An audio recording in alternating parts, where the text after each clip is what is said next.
안녕하십니까. 삼성선물 리서치팀에서 원저지를 맡고 있는 김광래입니다. 지난주 유가는 사실 그 코로나 사태가 좀 확산이 되면서 유가의 하락 요인으로 작용을 했다가 화이자나 아니면은 그 모더나 등 백신 개발 기대가 다시 되살아나면서 유가는 40달러를 상회하는 그런 모습을 보였습니다. 이번 시간에는 오펙 플러스 회의를 앞둔 시장을 주제로 발표를 시작해 보도록 하겠습니다.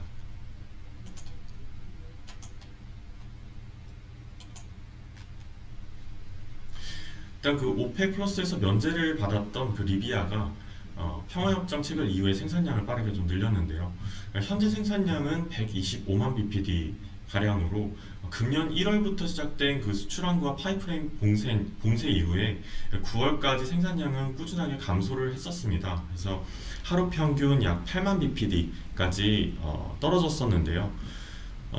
이후에는 사실 그 리비아 내에서 그 생산시설이라든지 그 수출항구의 파손이 없었기 때문에 생산량은 빠르게 좀 증가를 할 수가 있었고요. 그러니까 평화협정 이후에 빠르게 증가가 되었고, 현재 수준까지 한 달 반 만에 약 그 100만 bpd 가량 생산이 회복이 됐습니다.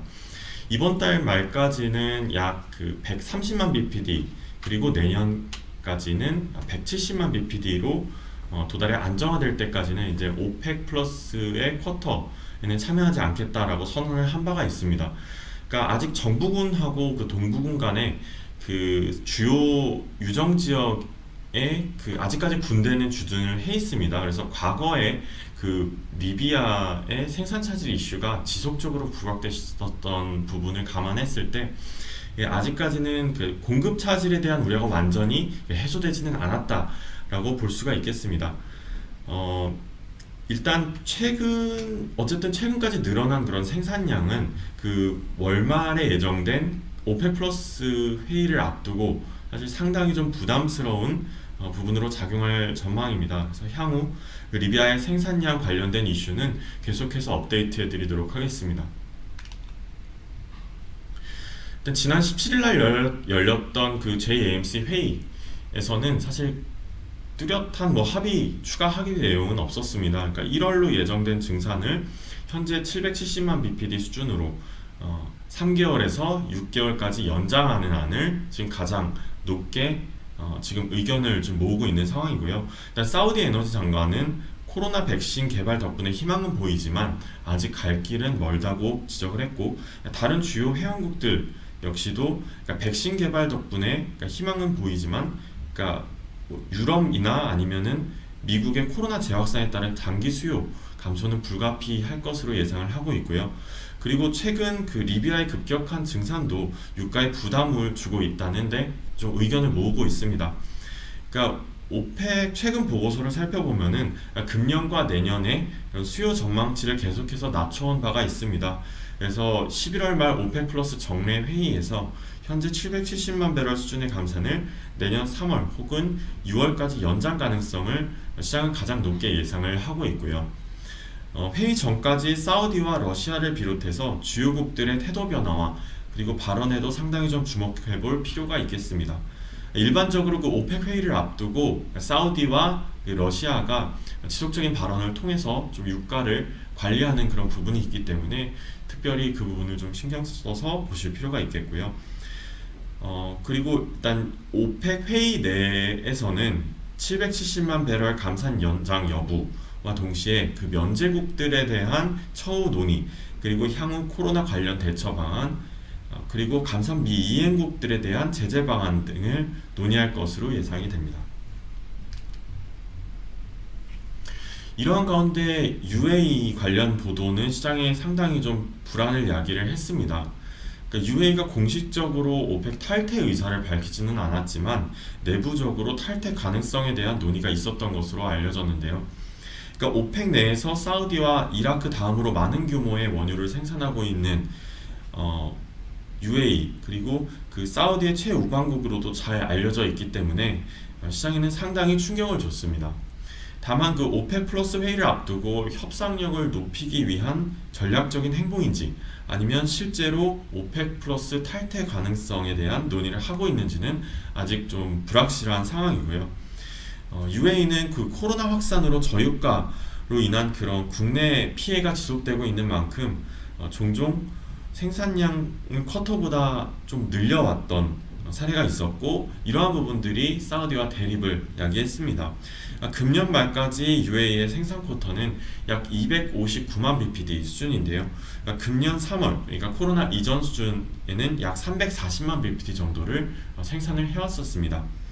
최근까지 그 UAE의 변화된 행보들, 예를 들어서 미국산 그런 그 최신 무기를 구입한다든지, 아니면 원전을 신규로 발언을 했다든지, 아니면 이스라엘과 수교, 그리고 화성 탐사선 발사 등 이러한 변화된 행보 등을 감안했을 때 내부적으로 어떠한 형태의 변화가 확실하게 진행되고 있음은 분명합니다. 그러니까 UAE 탈퇴 가능성에 대해서도 향후 오펙 플러스의 행보에 지대한 영향을 줄 수 있기 때문에 이와 관련된 행보에는 꾸준하게 좀 주목해 볼 필요가 있겠습니다. 한편 트럼프가 야기하고 있는 지정학적 리스크는 유가 하단을 좀 지지하고 있는데요. 트럼프 대통령은 아프가니스탄과 그리고 이라크 내에 주둔하고 있는 미국 병력을 1월 15일까지 약 2,000명과 500명을 추가로 감축할 것을 명령했다고 국방부가 밝혔습니다. 현재 아프간에는 4,500명, 그리고 이라크에는 3,000명이 미군이 주둔하고 있습니다.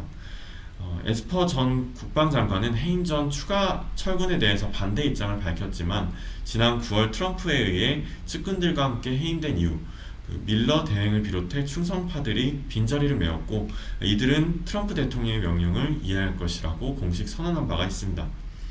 또한 트럼프 대통령은 대선 패배 이후에 이란 핵시설 공격 방안에 대해서 참모들에게 물은 것으로 알려졌고, 참모들의 반대에도 불구하고 여전히 이란의 군사시설과 그리고 이라크의 친이란 민병대에 그 공격하는 방안을 논의하고 있는 것으로 알려지면서 지정학적 리스크를 상당히 좀 키웠습니다.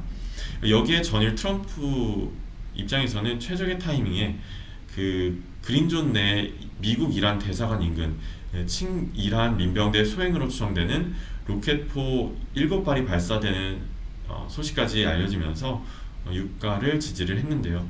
그러니까 평화 지역 내 공격이 심해질 경우 미군을 포함한 자국민 보호 명분으로 철수에 더욱 힘이 실리기 때문에 이러한 부분들은 그 트럼프의 좀 행보를 좀 더 촉진시킬 수 있는 요인으로 작용할 수 있습니다.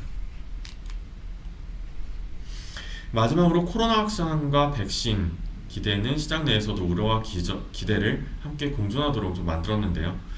특히 현재 미국 내 확진자 수가 급증하면서 그 우려를 상당히 키우고 있는데, 미국 40개 주에서는 마스크 착용을 의무화했고요. 그리고 13개 주에서는 필수적인 모임 외에는 단체 모임을 최소화하고, 그리고 야간 술집 운영을 금지하는 등 규제를 강화했고, 10만 명이 넘는 신규 확진자가 2주 넘게 이어지는 등 우려가 커졌습니다. 지금 현재 3차 그 확진자 재확산에 들어간 유럽 상황도 사실 녹록치 않은 상황인데요. 이스라엘의 경우에는 사실상 의료 시스템 붕괴를 선언을 했고, 그리고 일찌감치 봉쇄에 들어간 독일과 프랑스, 그리고 영국에서도 최근까지 확진자 수가 급증하는 등 여전히 우려를 키우고 있습니다.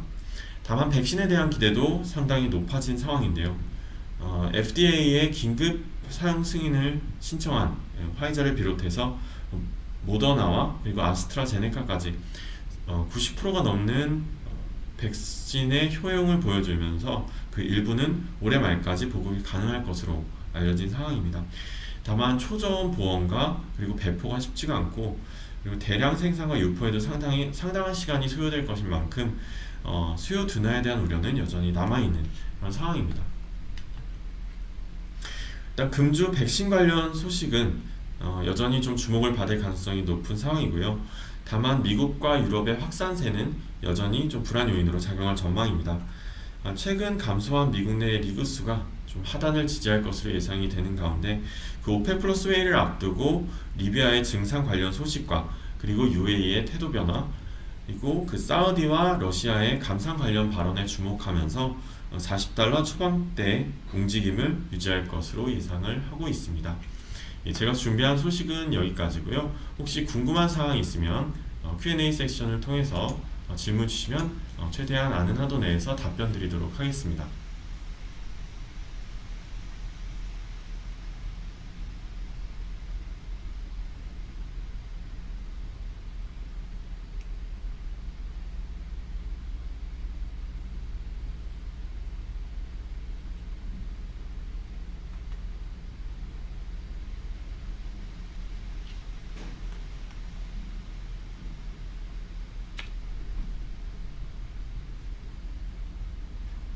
네, 질문 없으시면요, 오늘 그 방송은 여기서 마치도록 하겠습니다. 지금까지 리서치팀 김광래였습니다. 잠시만요.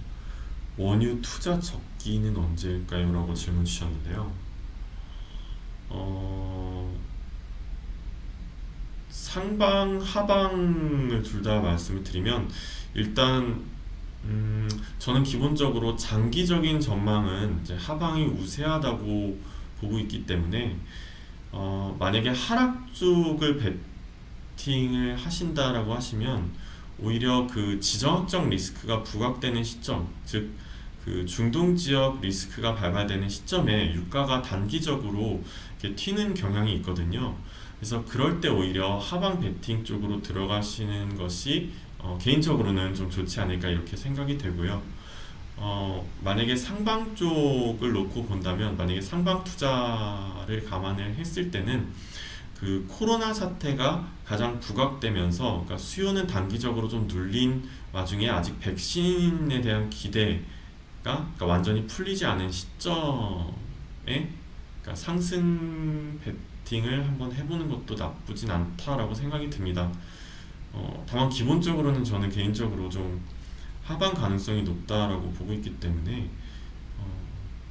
사실 지금 $40 위에서의 유가는 상당히 부담되는 상황이긴 합니다. 그래서 상승 베팅은 조금 자제하는 편이 좋지 않나 이렇게 개인적으로는 생각을 하고 있고요.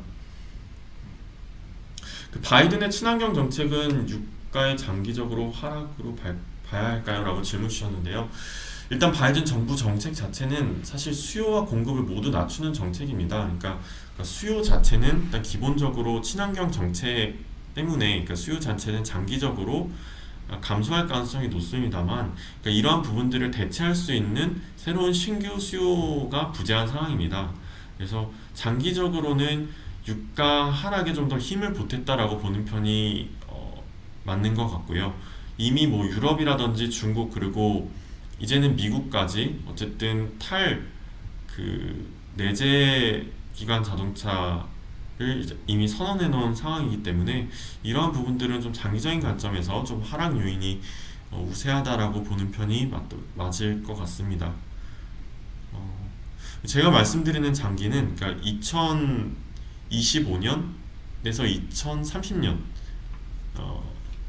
그 정도를 지칭을 합니다. 그러니까 어떻게 보면은 초장기적인 관점에서 말씀드린 거고요.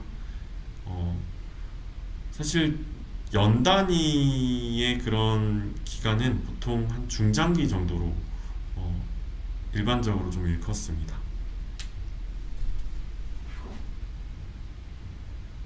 일단 다음 주 같은 경우는 그 오펙 플러스 회의 때문에 상당히 좀 그런 유가에 대한 변동성이 상당히 좀 확대될 가능성이 높을 것이라고 생각이 되는데요. 일단 뭐 UA 관련 태도 부분에 대해서는 좀 더 주목해 볼 필요가 있겠고, 일단 최대한 잘 이제 대응하셨으면 좋겠습니다. 예, 지금까지 리서치팀 김광래였습니다. 경청해 주셔서 감사합니다.